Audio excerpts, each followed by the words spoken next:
Why is the world troubled? There are some people who can live with doubt and conflict. Some people who can turn a blind eye to the injustice in the world. But I was just never one of those people. I committed my life as a young person to an earnest search for truth and meaning, which I hoped would resolve my doubts.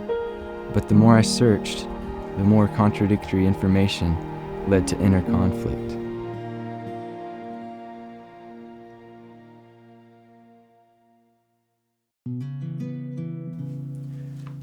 I love ideas and words and thoughts.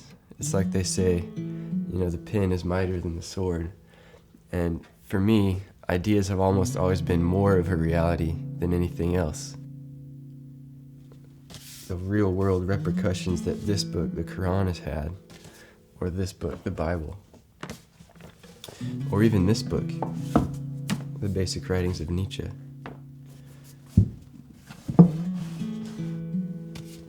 So growing up, I couldn't get enough of this stuff. Interestingly, this book here, The Elegant Universe,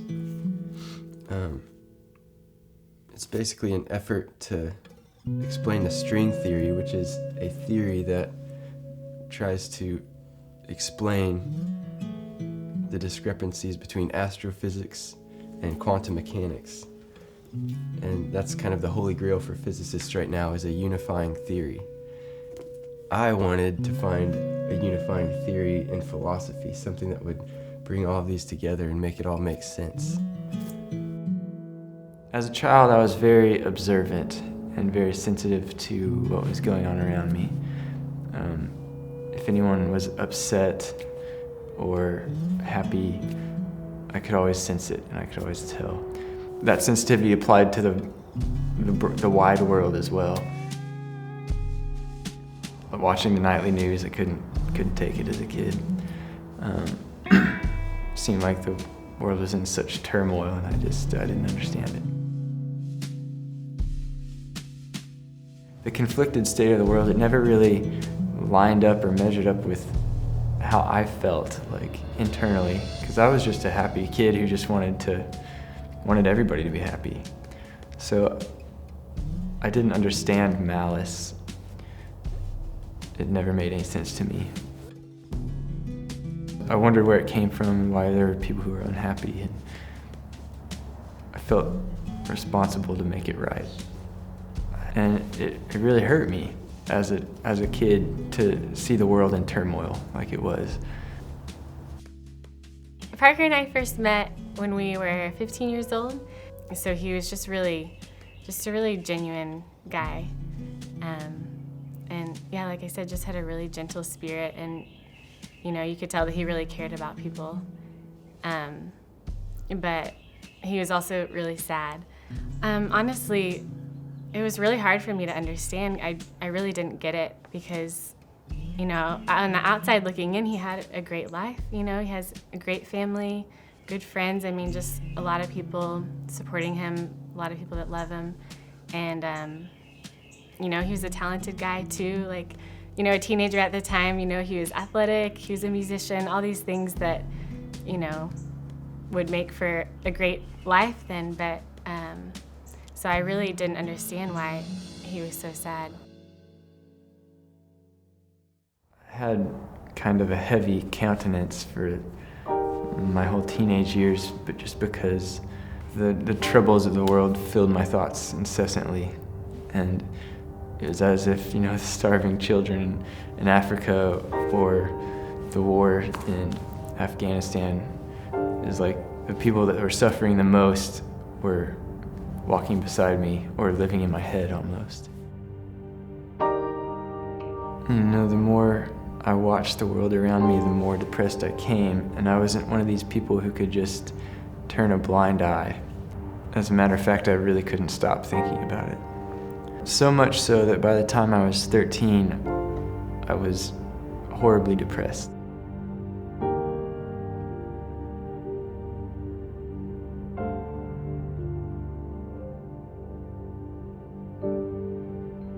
The belief system that was presented to me it didn't cut it for me. Because I read the Bible and I read the words of Jesus, yet I didn't really see anyone living them. Growing up in the buckle of the Bible Belt did instill in me a sense of severity and the importance of spirituality. And for me, I wanted to know the truth. Was God real? Was Jesus real? Was the universe created by God? Were the Hindus right? Were the Christians right? Were the Muslims right? Who was right? I began reading voraciously and trying to learn as much as I could about different worldviews, reading the Bible, the Bhagavad Gita, the Quran, any holy book or religious text that I could get a hold of, I would eat it up. One concept that continued to emerge in all of the religions that I was studying was the concept of a pilgrimage. And the Buddhists do it, the Muslims do it, Catholics, Christians, the indigenous peoples, their religions, they do it. And so for me, it stood to reason that I should take a pilgrimage of my own to try to find direction in my life and understanding. So there's lots of different kinds of pilgrimages, but kind of the common criteria would be traveling long distance. It has to be physically demanding, you have to starve your body, and you have to make a sacrifice. There was really only two options for me, and that was to continue living a life that was conflicted and hopeless, or try to find peace of mind and truth. And so I tried to find that by taking a pilgrimage. And it was a sacrifice, and I left everything. I had a very good American dream type of life. I was an athlete and had a successful band that was real popular in high school. I left in a wonderful family, a comfortable life, all my friends, my girlfriend who I dearly loved. And I put a sleeping bag in a backpack with some ramen noodles and a coat, and I hit the road.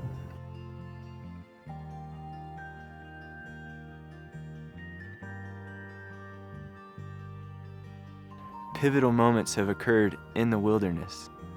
Moses on Mount Sinai, Siddhartha beneath the Bodhi tree, Muhammad receiving the revelation of the Quran, Jesus in the desert.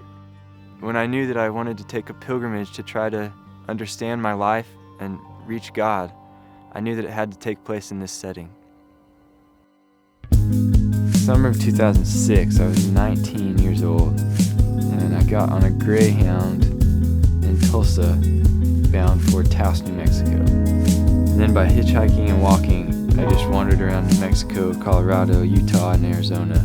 Spent most of my time just walking through the wilderness by myself. I'd spent a lot of time traveling around the West, seeing all the beautiful places that I wanted to see.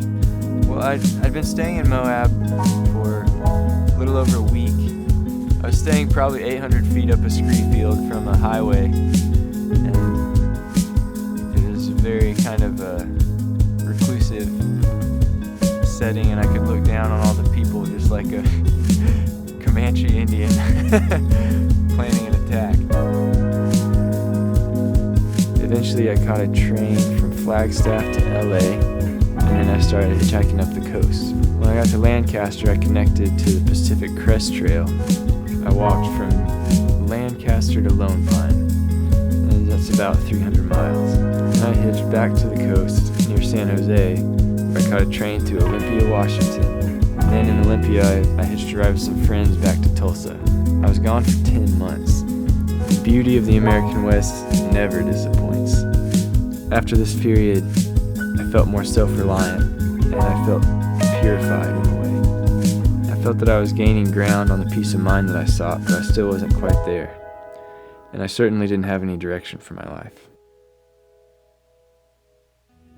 It got pretty lonely after a while, and there was a place that I had always wanted to go called Christ in the Desert Monastery, and it was in Abiquiu, New Mexico. After a while of being lonely, the monastery sounded pretty good. When I got there, I walked the 13 miles of forest road into the monastery, and the first person I met was Brother Andre, and he's a wonderful person, just kind of how you would imagine a monk to be. So they took me in, and the simple life that I thought would be ideal, or that I had kind of dreamt up on my own, turned out to be very similar in many respects to the monastic life.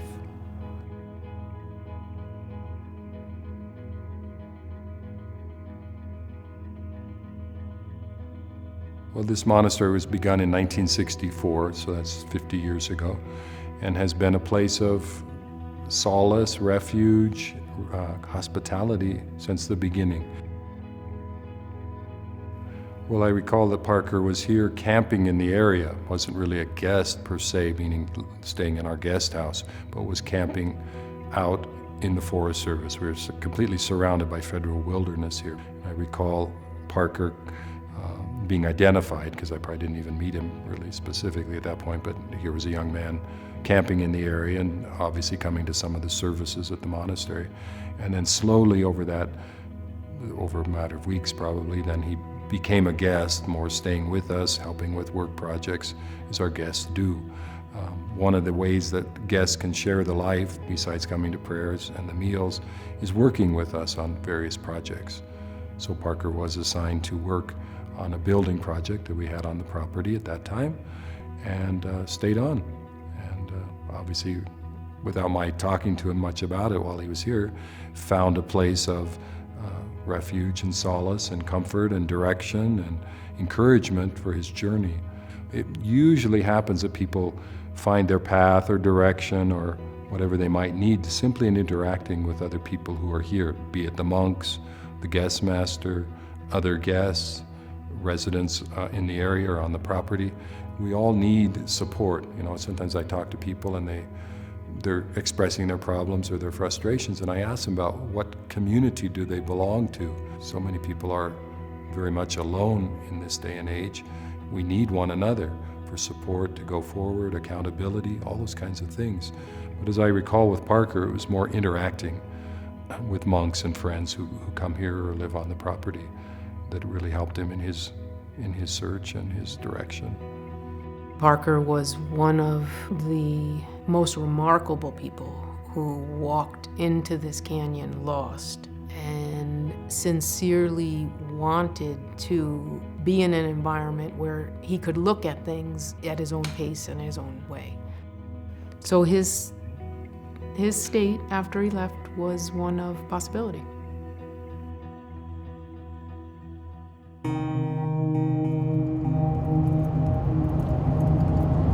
I was torn because I really didn't want to leave the monastery ever. But at the same point in time, I was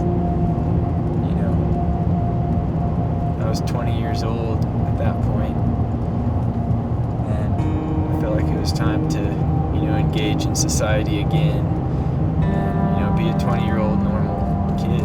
So I'd been in contact with some of my old crew from Tulsa, and they told me that they were going to be moving to Fort Collins, Colorado, and they wanted to get the band back together and give our music career one last push, because we'd had some success in Tulsa back in high school.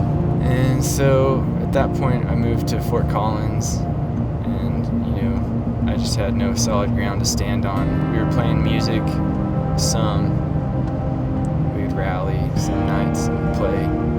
We got a few gigs and things. I mean, we all had kind of built up this like us versus them thing, because the world is so messed up that anyone who's a part of it is like part of the problem, and we thought we were part of the answer. but we were too much of a minority to do anything.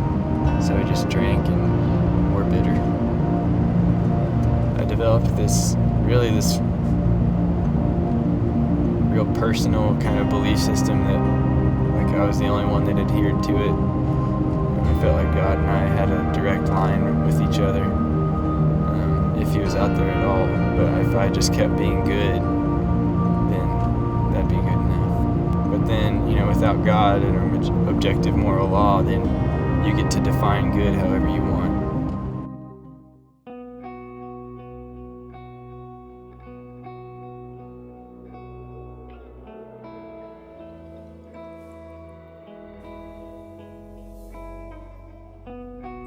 So I lived in Jackson from May of 2009 to October of 2009, and I was coming from Fort Collins, and I was still really upset by society, and I was kind of disappointed in myself and my lifestyle in Fort Collins. I'd also been reading a lot of Emerson and Thoreau, the great transcendentalists, and I was really heavy into Buddhism, which teaches that suffering is caused by attachment, and that to end suffering you have to end attachment. So I really wanted to disappear. I wanted to just come into the mountains and just disappear. How that unfolded in the real world was that I was actually very selfish. So, though I was with people constantly, I was always really withdrawn. It was as if I was watching my life from above. I was watching myself from above and not really engaging in my life. Even if I was spending time with people or hanging out with people, I wasn't ever fully there. Like, my real self was withheld from my life. It didn't mean that much to me. And I also was kind of a hermit. Whenever I could, I would withdraw from the group. I just spent hours and hours just walking through the mountains, riding a horse through the mountains, and I was pretty happy then. All the guys at the ranch, they were pretty rowdy guys. We'd party too at the ranch, A lot of times I would be off doing my own thing, but I partied with them a lot too, even then. We got in a car wreck on the road going to the ranch. It was about half lit in the back seat, and my buddy was driving. He had a Range Rover, and I just remember thinking, man, we're flying. And down this windy gravel road, and I looked down at the speedometer and it says 70 miles an hour down a winding gravel road. And I looked over at my friend. I was like, here we go. And I raised up my hands and we just started rolling. And that's a really good example of where I was at. Because I was like, we're about to die. Here we go. I didn't even care. It was like I was walking in my sleep. I was just going through the motions and I wasn't really engaged or there at all.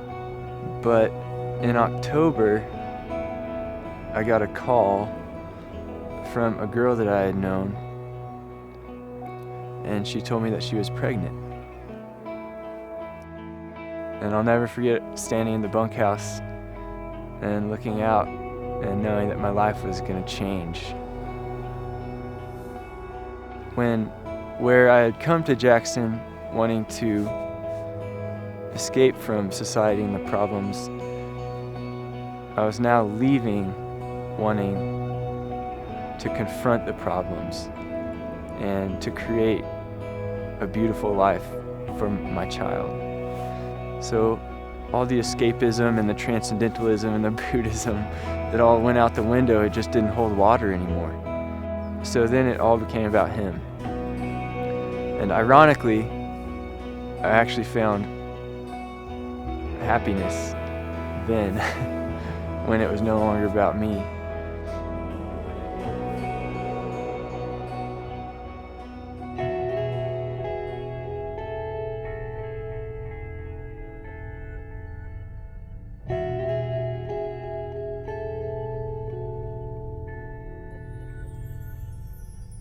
So in October 2013, I've been living in Tulsa for a while.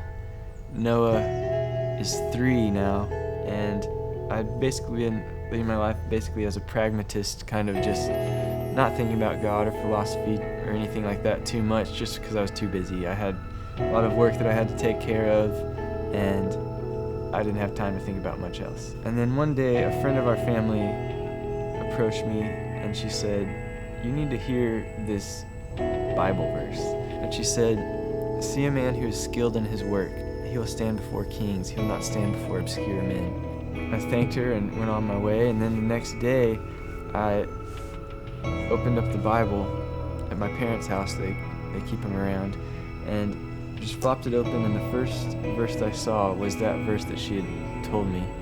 It was Proverbs 22:29. And I thought that was a curious thing, but it was enough for me to continue reading the Bible.